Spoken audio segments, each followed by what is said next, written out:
Okay, just had a delivery from HEINNIE HAYNES. Always nice when they send stuff.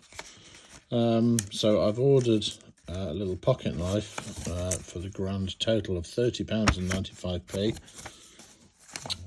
As usual, they've sent me a catalogue to try and inspire me to buy more pocket knives and things. Very nice too. So this is a tribute to Freemasonry. It's a pocket knife made by Rider. It's called the Rider Masonic Canoe. If I can get it out of there. It's a 2-bladed slip joint, which is UK legal.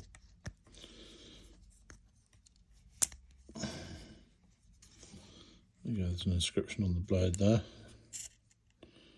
In search of more light.